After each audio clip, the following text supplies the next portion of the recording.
പോട്ട ഇടവക മധ്യസ്ഥയായ വിശുദ്ധ തിരുനാളിന് ഒരുക്കമായിട്ടുള്ള നൊവേന ഈ വരുന്ന വ്യാഴാഴ്ച തുടങ്ങുകയാണെന്ന് വിചാരിച്ചിന് വീഡിയോ സന്ദേശം കേൾക്കാനിടയായി. വർഷങ്ങളായിട്ട് ആചരിച്ചു വരുന്ന തിരുനാളാഘോഷം ഇടവകയിലെ ജനങ്ങൾക്ക് മാത്രമല്ല, ഇടവകയുടെ നാനാജാതി മതസ്ഥർക്കും കൂടി അനുഗ്രഹത്തിന്റെ ഒരു അവസരമായിട്ടാണ് ഞാൻ കണ്ടിട്ടുള്ളത്.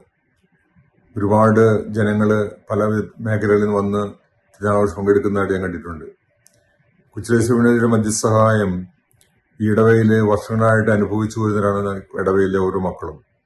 ഓരോ ഇടവക കുടുംബങ്ങളിലും ശുചിരേസ്യയുടെ പേരുള്ള ആരെങ്കിലും ഒരാൾ ഉണ്ടാവുന്നത് ഉറപ്പാണ്. തന്നെയല്ല, ഓരോ ദിവസവും കുർബാനയ്ക്ക് വരുമ്പോൾ കാണാം 3 കുർബാനകൾ എല്ലാ ദിവസവും ഉള്ളത്. ആ 3 കുർബാനയ്ക്ക് പള്ളി നിറച്ച ആളുകൾ വന്ന് കുർബാനയിൽ പങ്കെടുക്കുന്നതും പ്രാർത്ഥിക്കുന്നതും കാണുമ്പോൾ ശുചിരേസ്യയുടെ മധ്യസഹായം ഉള്ളതുകൊണ്ടും ആ പുണ്യയുടെ മധ്യസഹായം നമ്മുടെ കുടുംബങ്ങൾക്കുള്ളത് കൊണ്ടൊക്കെ അല്ലേ വിശ്വാസ കൂട്ടായ്മയിലേക്ക് ഇത്രയധികം ആളുകൾ വരുന്നത് എനിക്ക് മനസ്സിലാക്കാൻ കഴിയും. മിഷണറിമാരുടെ മധ്യസ്ഥയാണല്ലോ ശുചിരേസ്യ.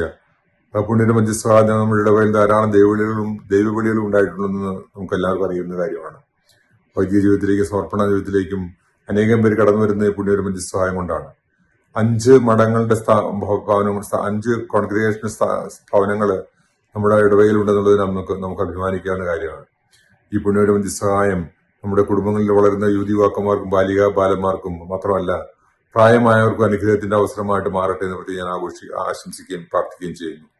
പ്രത്യേകിച്ച് ഈ ദിവസം നടക്കുന്ന തിരുനാളാഘോഷങ്ങളുടെ മനോഹരമായ മുടി എഴുന്നള്ളിപ്പ് പനമ്പള്ളി ജംഗ്ഷനിലേക്ക് വരുമ്പോൾ അതിന് നേതൃത്വം കൊടുക്കുന്ന ഓരോ കമ്മിറ്റി അംഗങ്ങളെയും, ഇടവയിൽ വികാരിച്ചനായിട്ടുള്ള ടോമച്ചനെയും കൊച്ചിനായിട്ട് ക്രിസ്ത്യച്ചനെയും പ്രതി അഭിനന്ദിക്കുകയും തിരുനാളിന് എല്ലാ ആശംസകളും നേരുകയും ചെയ്യുന്നു. ദൈവം അനുഗ്രഹിക്കട്ടെ. God bless you.